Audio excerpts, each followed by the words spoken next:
नमस्कार मित्रांनो. आज आपण जाणून घेणार आहोत कोणत्या गोष्टी कोणालाही सांगू नयेत. जाणून घ्या काय सांगते मौनाची खरी ताकद. चला तर मग पाहूया. आपण माणसं आहोत आणि माणसाचा सर्वात मोठा दोष एकच, तो जास्त बोलतो. मनात आलं की सांगायचं, आनंद मिळाला की दाखवायचा, दुःख आलं की ओरडायचं. पण आयुष्य शिकवतं एक कठोर सत्य. काही गोष्टी जितक्या कमी लोकांना माहीत असतात, तितकं आयुष्य सुरक्षित राहतं. हे लेख वाचताना तुम्हाला जाणवेल की तुमच्या आयुष्यातल्या कितीतरी अडचणी तुम्ही चुकीच्या माणसाला चुकीच्या वेळी सांगितलेल्या गोष्टीमुळेच निर्माण झाले आहेत. एक, तुमची पुढची योजना कोणालाही सांगू नका. सगळ्यात मोठी चूक माणूस इथेच करतो. मी हे करणार आहे, माझा प्लॅन असा आहे, लवकरच काहीतरी मोठं करणार आहे, हे वाक्य उच्चारताच तुमची ऊर्जा बाहेर पडते. लोक दोन प्रकारचे असतात. काही तुमच्यावर हसतील, काही आतून जळतील. दोघांचाही परिणाम एकच, तुमचा आत्मविश्वास हळूहळू कमी होतो. यश मिळाल्यावर लोकांना कळू द्या, पण यशाच्या आधी मौन ठेवा. 2. तुमची कमजोरी चुकीच्या माणसाला सांगू नका. कमजोरी सांगितली की समोरचा तुमच्यावर दया दाखवेल असं नाही.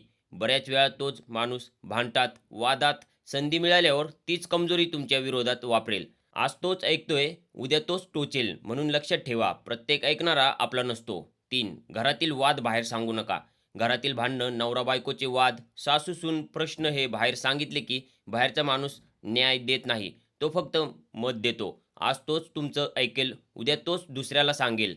घरातील गोष्टी घरातच सोडवाव्यात, कारण बाहेरच्या लोकांना तुमच्या घरच्या शांततेस रस नसतो.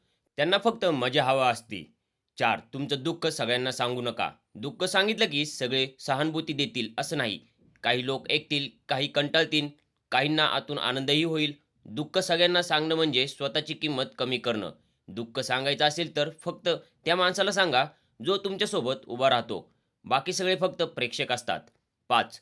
तुमची आर्थिक स्थिती जाहीर करू नका. तुमच्याकडे किती पैसे आहेत, किती कमवता, किती कर्ज आहे, हे सगळं सांगितलं की लोकांचा दृष्टिकोन बदलतो. पैसे जास्त असतील तर लोक स्वार्थी होतात, पैसे कमी असतील तर लोक दूर जातात. म्हणूनच शहाणे लोक पैशाबाबत नेहमी शांत असतात. 6.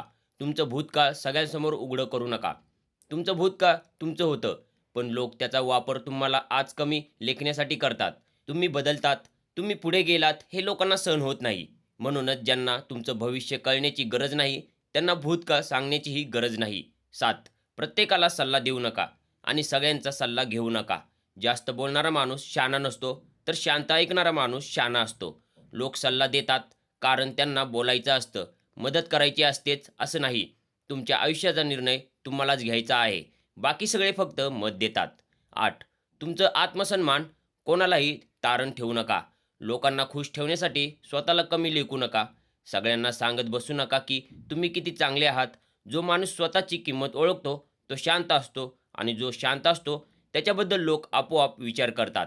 मौनाचं खरं सामर्थ्य, मौन म्हणजे कमकुवतपणा नाही. मौन म्हणजे नियंत्रण, मौन म्हणजे परिपक्वता, मौन म्हणजे ताकद. जेव्हा तुम्ही कमी बोलता तेव्हा लोक जास्त ऐकतात. जेव्हा तुम्ही सगळं सांगत नाही तेव्हा लोक तुमच्याबद्दल विचार करतात.